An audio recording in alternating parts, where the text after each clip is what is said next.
मैं ओमकारनाथ सिविल भारत। आज मैं नगर डकबंगला चौराहा सीए हनुमान जी के पास, जहाँ पर इनसे छोटे व्यवसाय से लेकर बड़े व्यवसाय को लेकर बातचीत होगी। कुछ बिहार के अपराधों के बारे में बात होगी, कुछ कानून व्यवस्था के बारे में बात होगी। आइए आज इनसे सबसे पहले छोटे व्यवसाय को लेकर इनसे जानकारी चाहते हैं कि छोटे व्यवसाय किस तरह से अपना काम करें ताकि उनको किसी तरह का समस्या ना हो, हानि ना हो। इसके लिए सर सबसे पहले मैं आपसे जानना चाहता हूँ सर, जो छोटे तबके के लोग हैं जो शुरुआत में व्यवसाय करना चाहते हैं, उसको किस किस रजिस्ट्रेशन और क्या क्या करना चाहिए?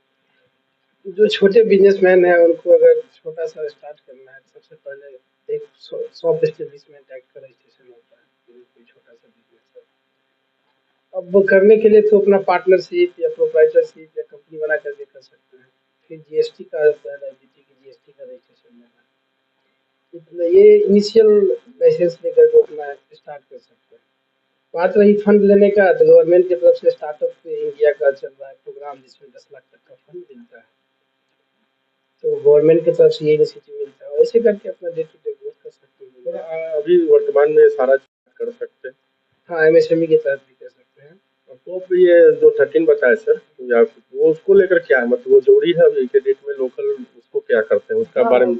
उसके लिए जरूरी ये है कि जो भी मुझे बैंकिंग कंप्लायंस है, तो एटलीस्ट 2 सर्टिफिकेट्स का नीड रहता है। एक तो हो गया कि उस बिजनेस का रजिस्ट्रेशन जैसे जीएसटी का हो, या फिर एमएसएमई का उद्यम आधार का, या फिर शॉप एस्टेब्लिशमेंट फॉर्म 3 का रिक्वायरमेंट रहता तो सर नया नया जीएसटी जो लेते हैं तो उनको किन किन बातों का ध्यान रखना चाहिए सर, उनका कंप्लायंस क्या है? है। नया नया जो जीएसटी लेते हैं, तो सिर्फ अगर किसी से गुड्स परचेज कर रहे हैं, बस परचेज कर लेने से गुड्स आ गया और हम बिल लेकर के आ गए, इससे नहीं रहना चाहिए। उसने फाइल किया या नहीं किया, फाइल किया तो आपका बिल आपके पोर्टल पे शो होना चाहिए, तभी उस जीएसटी का बेनिफिट पास ऑन होता है, नहीं तो फिर बेनिफिट पास ऑन नहीं होगा। अगर आप किसी को सेल कर रहे हैं, तो जिस मंथ में सेल किए उसी मंथ में उसका बिलिंग होना चाहिए।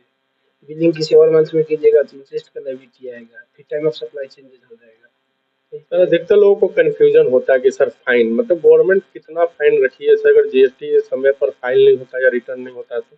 नील है, अगर अपने सबसे बड़ी कंफ्यूजन तो यही है कि जैसे कोई पैन कार्ड ले लिया, उसको अब आईटीआर फाइल करना मैंडेटरी नहीं है, लेकिन जीएसटी में भी लोग यही सोचते हैं कि रजिस्ट्रेशन ले लिए हैं, फाइलिंग करने का कोई जरूरत नहीं है। लेकिन जीएसटी ले लिए हैं, बिजनेस हो ना हो तो नील फाइलिंग होगा।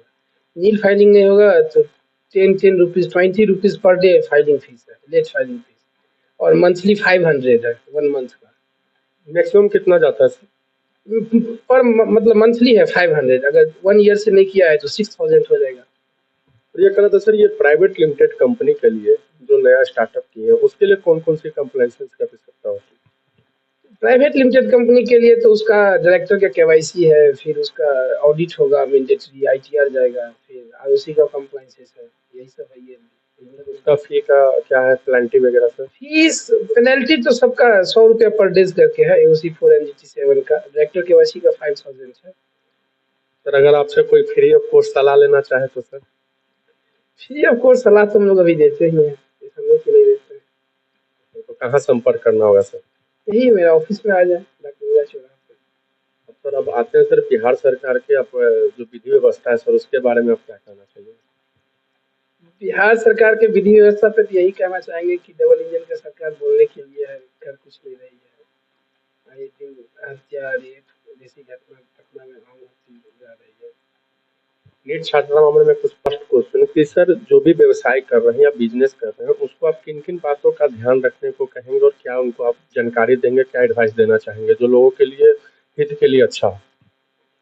जो व्यवसाय कर रहे हैं, तो पहले तो जो कंप्लायंस है, ये चीज़ श्योर करें कि मेरा कंप्लायंस हो रहा हो, क्योंकि हाँ सभी कंप्लायंस पे लेट फीस पेनल्टी का आ रहा है। और अगर जीएसटी का है, कोई सेल परचेज कर रहे हैं, तो सेल परचेज से रिलेटेड जो भी उनका इनवॉइसिंग है, प्रॉपर डॉक्यूमेंटेशन है, उसका मेंटेन करना चाहिए।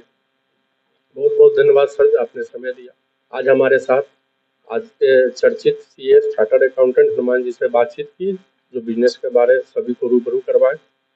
जब तक के लिए नमस्कार, जय हिंद।